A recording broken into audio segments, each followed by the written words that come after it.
नमस्कार, आप देख रहे हैं एग्रीकल्चर वर्चुअल क्लासेस। मैं नरेंद्र कुमार आज आपके समक्ष प्रस्तुत करता हूं कक्षा 10 में अध्ययनरत कृषि विज्ञान के विद्यार्थियों के लिए एमसीक्यू सीरीज का 8वां भाग। इस सीरीज के प्रश्नों को हमने लिया है पौधों के लिए आवश्यक पोषक तत्व नामक अध्याय से। तो आइए शुरू करते हैं इस सीरीज के पहला प्रश्न। इस सीरीज का पहला प्रश्न है, पादप पोषक तत्व क्या है? विकल्प है नंबर 1, ये पौधों की वृद्धि एवं विकास के लिए आवश्यक होते हैं। नंबर 2, इनकी कमी को अन्य तत्व द्वारा पूरा नहीं किया जा सकता। नंबर 3, इनकी कमी से पौधों के वृद्धि एवं विकास पर विपरीत प्रभाव पड़ता है। उक्त सभी। तो विद्यार्थियों, इस प्रश्न का सही उत्तर है उक्त सभी, अर्थात चौथे नंबर का विकल्प एकदम सही है। आइए जानते हैं इस प्रश्न के महत्वपूर्ण तथ्य को। इसका महत्वपूर्ण तथ्य है, आर्यन महोदय ने आवश्यक पोषक तत्वों को परिभाषित करते हुए इनकी 3 विशेषताओं का वर्णन किया था। और ये 3 विशेषताएं थी इनकी। नंबर 1, जिसकी कमी के कारण पौधे अपना जीवन चक्र पूरा नहीं कर पाते। नंबर 2, जिसकी कमी को अन्य तत्व द्वारा पूरा नहीं किया जा सकता। और नंबर 3, यह पोषक तत्व पौधों के पोषण से सीधे सन्निहित होते हैं। आइए बढ़ते अगले प्रश्न की ओर। हमारा अगला प्रश्न है, हवा तथा पानी द्वारा पौधे कौन से पोषक तत्व प्राप्त करते हैं? Number 1 hydrogen, number 2 carbon, number 3 oxygen और नंबर 4 उक्त सभी। तो विद्यार्थियों, पौधे हवा और पानी द्वारा हाइड्रोजन, कार्बन और ऑक्सीजन तीनों को ही प्राप्त करता था। चौथे नंबर का विकल्प एकदम से सही है। आइए जानते हैं इस प्रश्न के स्पष्टीकरण को। आवश्यक पोषक तत्वों की संख्या 16 है, जिसमें से पौधे हवा और पानी द्वारा 3 पोषक तत्वों को प्राप्त करते हैं। ये पोषक तत्व हैं number 1 carbon, number 2 hydrogen, number 3 oxygen. ध्यान रखिएगा, कार्बन, हाइड्रोजन और ऑक्सीजन को पौधे हवा और पानी द्वारा प्राप्त करते हैं और शेष 13 पोषक तत्वों को पौधे मृदा द्वारा प्राप्त करते हैं। बढ़ते हैं हमारे प्रश्न नंबर 3 की ओर। और प्रश्न नंबर 3 हमारा, पौधे अपने लिए आवश्यक पोषक तत्वों को कहाँ से प्राप्त करते हैं? पौधे अपने लिए आवश्यक पोषक तत्वों को कहाँ से प्राप्त करते हैं? इसके विकल्प है नंबर 1 हवा से, नंबर 2 मृदा से, नंबर 3 जल से और नंबर 4 उक्त सभी से। तो विद्यार्थियों, पौधे हवा, मृदा और जल तीनों से ही पोषक तत्वों को प्राप्त करते हैं, अर्थात चौथे नंबर का विकल्प एकदम से सही है। आइए जानते हैं इस प्रश्न के महत्वपूर्ण तथ्यों को। इसका पहला तथ्य, पौधे पोषक तत्वों को हवा, पानी एवं मृदा से प्राप्त करते हैं। दूसरा तथ्य है, हवा और पानी से पौधे 3 पोषक तत्वों को प्राप्त करते हैं और 3 पोषक तत्वों को हम पूर्व में ही बता चुके हैं, जैसे कार्बन, हाइड्रोजन और ऑक्सीजन। और तीसरा तथ्य है, मृदा से पौधे कुल 13 पोषक तत्वों को प्राप्त करते हैं, जिनका वर्णन आगे किया जाएगा। आइए बढ़ते प्रश्न नंबर 4 की ओर। और प्रश्न नंबर 4 है, मृदा से पौधे कितने पोषक तत्वों को प्राप्त करते हैं? विकल्प है नंबर 1 16, नंबर 2 12, नंबर 3 13, नंबर 4 18। तो विद्यार्थियों, पौधे मृदा से 13 पोषक तत्वों को प्राप्त करते हैं, अर्थात तीसरे नंबर का विकल्प एकदम से सही है। आइए जानते हैं इस प्रश्न के महत्वपूर्ण तथ्यों को। नंबर 1, मृदा से पौधे 13 पोषक तत्वों को प्राप्त करते हैं। 13 पोषक तत्वों को 3 वर्गों में वर्गीकृत किया गया है।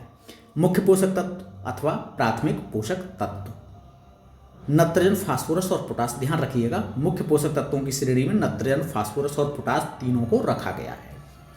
नंबर 3, गौण पोषक तत्व अर्थात द्वितीय पोषक तत्व। द्वितीय पोषक तत्वों की संख्या भी 3 है। ये पोषक तत्व हैं कैल्शियम, मैग्नीशियम और सल्फर। और नंबर 4 सूक्ष्म पोषक तत्व, इन्हें तृतीय पोषक तत्व भी कहा जाता है। ये पोषक तत्व संख्या में 7 हैं, जो इस प्रकार हैं: iron, copper, zinc, manganese, boron, molybdenum and chlorine. तो इस प्रकार ये 13 पोषक तत्वों को 3 वर्गों में वर्गीकृत किया गया है। ये वर्ग हैं मुख्य पोषक तत्व, गौण पोषक तत्व और सूक्ष्म पोषक तत्व। मुख्य पोषक तत्वों की संख्या 3 है, पुनः सुन लीजिए। गौण पोषक तत्वों की संख्या भी 3 है और सूक्ष्म पोषक तत्वों की संख्या 7 है। बढ़ते हैं हमारे अगले प्रश्न की ओर। प्रश्न नंबर 5। प्रश्न नंबर 5 है, मृदा से प्राप्त पोषक तत्वों को कितने वर्गों में वर्गीकृत किया गया है? 5वां प्रश्न क्या है, मृदा से प्राप्त पोषक तत्वों को कितने वर्गों में वर्गीकृत किया गया है? नंबर 1 2 वर्गों में, नंबर 2 3 वर्गों में, नंबर 3 4 वर्गों में, नंबर 4 5 वर्गों में। तो विद्यार्थियों, मृदा से प्राप्त पोषक तत्वों को 3 वर्गों में वर्गीकृत किया गया है। इस प्रकार हमारा दूसरे नंबर का विकल्प एकदम सही है। जानते हैं महत्वपूर्ण तथ्यों को। नंबर 1, मृदा से प्राप्त 13 पोषक तत्वों को 3 वर्गों में वर्गीकृत किया गया है। नंबर 2, मुख्य अथवा प्राथमिक पोषक तत्व, नाइट्रोजन, फास्फोरस, पोटास। नंबर 3, गौण अथवा द्वितीयक पोषक तत्व, कैल्शियम, मैग्नीशियम, सल्फर। नंबर 4, सूक्ष्म अथवा तृतीयक पोषक तत्व, iron, copper, zinc, manganese, boron, molybdenum एवं क्लोरीन। आइए बढ़ते हैं हमारे अगले प्रश्न की ओर। प्रश्न नंबर 6, मुख्य पोषक तत्व कौन कौन से हैं? विकल्प है number 1 nitrogen, number 2 phosphorus, number 3 potash, number 4 उक्त सभी। तो विद्यार्थियों, मुख्य पोषक तत्वों की श्रेणी में नाइट्रोजन, फास्फोरस और पोटास तीनों को ही रखा गया है, अर्थात चौथे नंबर का विकल्प एकदम सही है। जानते इस प्रश्न के महत्वपूर्ण तथ्यों को। और महत्वपूर्ण तथ्य नंबर 1, मुख्य पोषक तत्व वे तत्व हैं जिनकी पौधों को अधिक मात्रा में आवश्यकता होती है। नंबर 2, मुख्य पोषक तत्वों की संख्या 3 है। Number 1 nitrogen, number 2 phosphorus, number 3 potash. आइए बढ़ते अगले प्रश्न की ओर। प्रश्न नंबर 7, द्वितीय पोषक तत्व कौन कौन से हैं? इसके विकल्प हैं number 1 calcium, number 2 magnesium, number 3 sulphur, number 4 उक्त सभी। तो विद्यार्थियों, कैल्शियम, मैग्नीशियम और सल्फर तीनों ही द्वितीयक अर्थात गौण पोषक तत्वों की श्रेणी में आते हैं। इस प्रकार चौथे नंबर का विकल्प एकदम सही है। जानते इस प्रश्न के महत्वपूर्ण तथ्यों को। और महत्वपूर्ण तथ्य हैं द्वितीयक अर्थात गौण पोषक तत्व वे पोषक तत्व हैं जिनकी पौधों को मुख्य पोषक तत्व की तुलना में कम तथा सूक्ष्म पोषक तत्वों की तुलना में अधिक आवश्यकता होती है। नंबर 2, द्वितीयक पोषक तत्व या गौण पोषक तत्व की संख्या 3 है। Number 1 calcium, number 2 magnesium, number 3 sulphur. आइए बढ़ते हैं अगले प्रश्न की ओर। और हमारा अगला प्रश्न नंबर 8 है, तृतीयक पोषक तत्व कौन कौन से हैं? विकल्प है नंबर 1 आयरन अर्थात लोहा, नंबर 2 कॉपर अर्थात तांबा, नंबर 3 जस्ता अर्थात जिंक, नंबर 4 उक्त सभी। तो विद्यार्थियों, लोहा, तांबा, जिंक तीनों ही तृतीयक अर्थात सूक्ष्म पोषक तत्वों की श्रेणी में आते हैं, अर्थात चौथे नंबर का विकल्प एकदम सही है। जानते इस प्रश्न के स्पष्टीकरण को।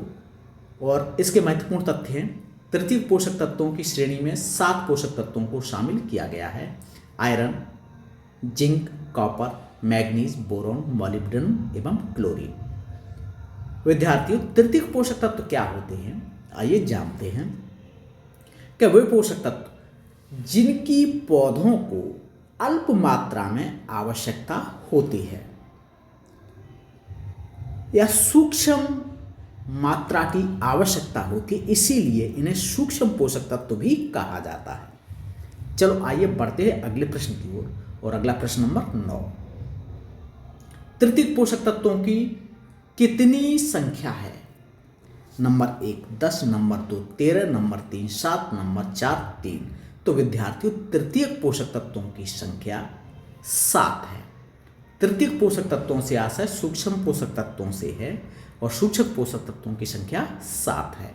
आइए जानते हैं इस प्रश्न के महत्वपूर्ण तत्व। नंबर 1, तृतीयक पोषक तत्व ऐसे पोषक तत्व हैं जिनकी पौधों को सूक्ष्म मात्रा में आवश्यकता होती है, अतः इन्हें सूक्ष्म पोषक तत्व भी कहा जाता है। नंबर 2, सूक्ष्म पोषक तत्वों की संख्या 7 होती है।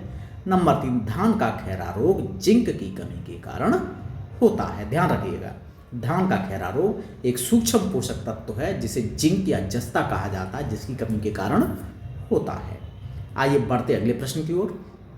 और अगला प्रश्न नंबर हमारा 10 है, बोरोन किस प्रकार का पोषक तत्व है? नंबर 1 प्राथमिक पोषक तत्व, नंबर 2 द्वितीयक पोषक तत्व, नंबर 3 तृतीयक पोषक तत्व, नंबर 4 उक्त सभी। तो विद्यार्थियों, बोरोन तृतीयक पोषक तत्व अर्थात तीसरे नंबर का विकल्प एकदम सही है। इसे सूक्ष्म पोषक तत्व भी कहा जाता है। आइए जानते इस प्रश्न का महत्वपूर्ण तथ्य। नंबर 1, बोरोन एक सूक्ष्म पोषक तत्व है जिसे तृतीयक पोषक तत्व भी कहा जाता है। नंबर 2, प्राथमिक पोषक तत्वों को मुख्य पोषक तत्व भी कहा जाता है। नंबर 3 द्वितीयक पोषक तत्वों को गौण पोषक तत्व भी कहा जाता है। विद्यार्थियों, इसी के साथ हमारी आज की सीरीज समाप्त होती है। अगली सीरीज में आपसे पुनः मुलाकात होगी। तब तक के लिए नमस्कार।